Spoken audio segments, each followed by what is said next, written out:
Hey, welcome back to the show. You know, those little clips going in and out of our segments, that was when I popped down to the CBC to shoot a quick promotional ad about today's special. Maybe you saw it.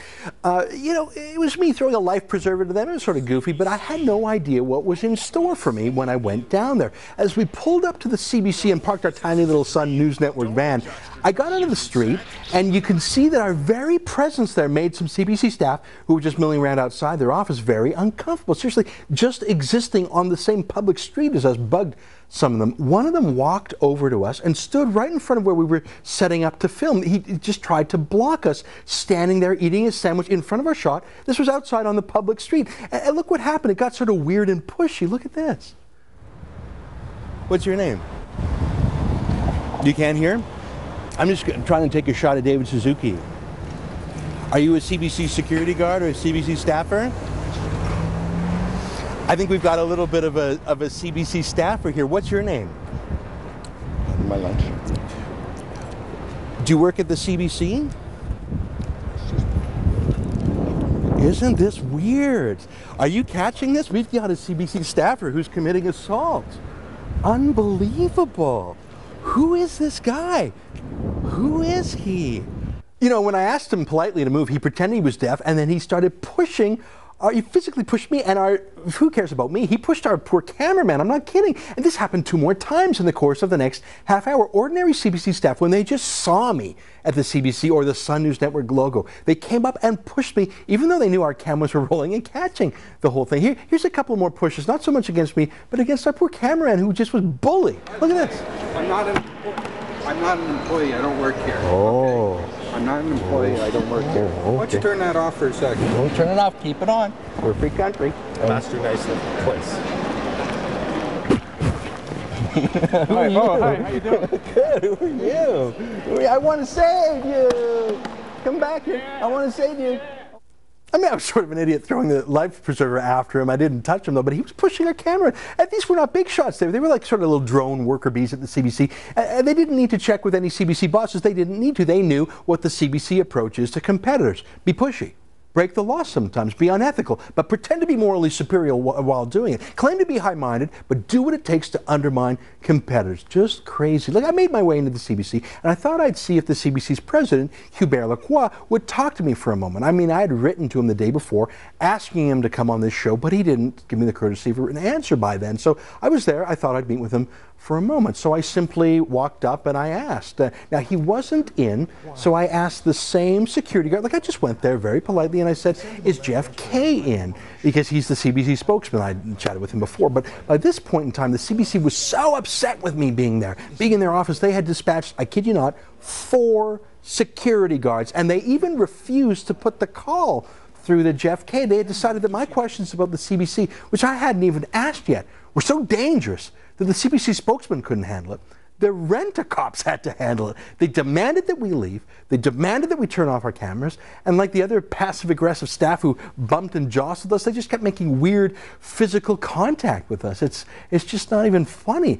But the CBC head of security told me something that was just so awesome. He said I was required to leave because it was private property, because I wanted to ask the CBC questions about CBC accountability. Even the most junior rent-a-cop in the place had that CBC culture of stonewalling down pat. Look at the littlest cop and how he handled me. Look. But I'm not comfortable, harassing CBC. Harass? I'm not taking harassment. I'm asking you to call Jeff Kay. You're coming here without an appointment, without any. Yeah, I'm trying to get an appointment. Could you at least get him on the phone? I'm sure he'll come down.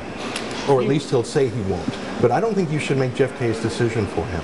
I'm sorry, sir, but you're getting belligerent. Belligerent? I'm sorry, sir, but... you're not even going to call Jeff Kay? You're not cooperating with security, so I'm not certain what... So you are gatekeeping for Jeff Kay now? I'm gatekeeping for the entire CBC, sir.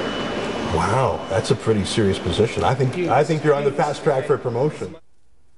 Speaking of big shots, the CBC sent their chief of security down. He says some amazing things. He says the CBC is private property.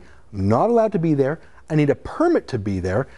I'm breaking the law and the rules. He says all that in about 5 seconds. It's pretty awesome. Look at this.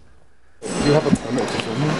No, we don't work for the government, so we don't need permits to film things. You know it's private property, right? So actually, Carolyn Dunn told me that it's public property, that it's owned by the public, and I'm part of the public. Perhaps you should do some research. It is private property, sir. Do I need your permission to film?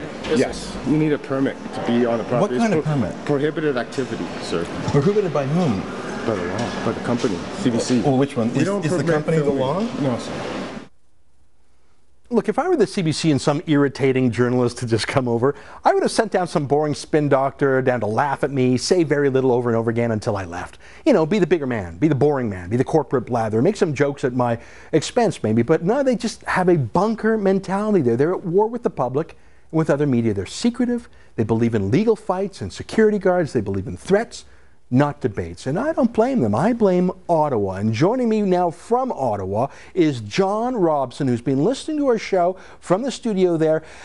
John, you know, I just went there to ask some questions, and I admit I'm a bit of a stubborn troublemaker, but I was very polite. I didn't raise my voice, I didn't swear, but instead of sending down some PR guy, they sent down forced security. What do you make of my run-ins there, and what do you make of our whole show so far? Well, the CBC really is rather a beached whale at this point, isn't it? I mean, they are a relic of the era when government knew best, and they've been doing this routine on us since the early 1930s, and fewer people think that government does know best, but they don't know how to react. I mean, I would never qualify you as annoying, but you certainly can be persistent and creative to the point of being mischievous. And to deal with that, they need a public relations strategy that starts by taking seriously the fact that they have critics. And this is what they're unable to do. I think you're quite right. They should have sent somebody down to bore you out of the building. They needed to find somebody with a toxic gift for never saying anything remotely interesting and just turn him on or her on until you went away. But they're not prepared to engage that way. They're just trying to sort of shake you off their ankles so they can get back to being wise and solemn above the heads of the rabble. And this is simply a very, very badly outdated PR strategy, which I don't think ever was a valid intellectual strategy. John, I think you're right. I think they're not used to having critics like us at the Sun News Network. They used to be able to brush people away. Oh, go away, little one. It's not your turn to speak. No, I want to talk about what I thought was my favorite part of the show today, which was talking to David Dunlop, a real guy whose real job it is to take companies and sell them to people who can run them better. What did you think about his idea of valuing the CBC, selling it to people who can make a real go of it? What do you think of that talk? I think it's a very good idea, and I think it's important to realize that if you could foresee what private markets would do before they did them, economic planning would in principle be possible, and it's not. What you can do is be confident that a good broadcaster put into private hands so that it's intended to maximize profit by pleasing customers will come up with creative solutions. You get valuable assets into private hands, and then a decentralized solution emerges. Neither we nor the government has to understand how it would all work.